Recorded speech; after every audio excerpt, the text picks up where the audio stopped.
IAS institute నిర్వహిస్తున్న all India scholarship exam pass అవ్వండి. 2 years ఫీజులో 50% మాత్రమే పే చేయండి.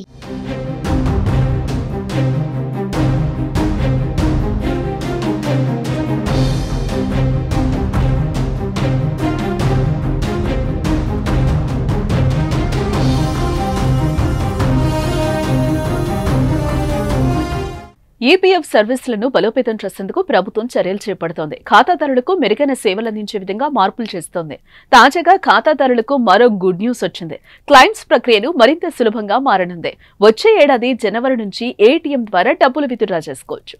ప్రతి ఉద్యోగి పీఎఫ్ కలిగుంటాడు. దాంట్లో అటు ఉద్యోగి ఇటు యాజమాన్యం నుంచి డబ్బు జమ అవుతూ ఉంటుంది.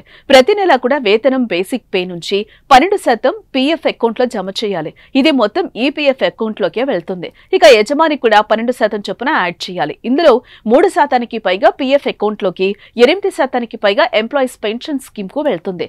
ఇలా జమైన డబ్బును ఎప్పుడైనా అవసరం అనుకుంటే ఉద్యోగి తీసుకోవచ్చు.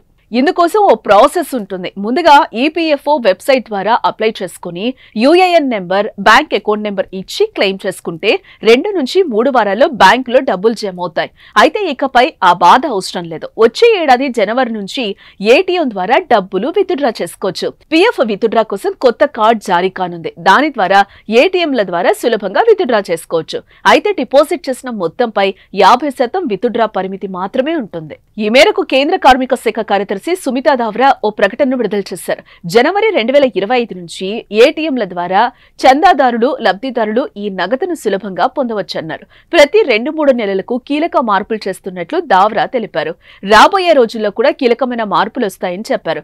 అలాగే గిగ్ ప్లాట్ఫామ్ కార్మికులకు సామాజిక భద్రత, ఇతర ప్రయోజనాలు కల్పించేందుకు కేంద్రం కసరత్తు చేస్తున్నట్టుగా తెలిపారు. ఈ కామర్స్ సేవల రంగంలో వారు సమర్థవంతంగా పనిచేసేందుకు, దేశ ఆర్థిక వ్యవస్థలో తమ వంతు పాత్ర పోషించేందుకు వారికి సామాజిక భద్రత అవసరమని, దానికోసం పథకం రూపొందిస్తున్నామని వెల్లడించారు. ఏదేమైనా ఏటీఎం నుంచి డబ్బులు విత్డ్రా చేసుకోవచ్చనే నిర్ణయంతో 70 మిలియన్ల ఈపీఎఫ్ఓగా ఖాతాదారులకి ప్రయోజనం చేకూరనుంది.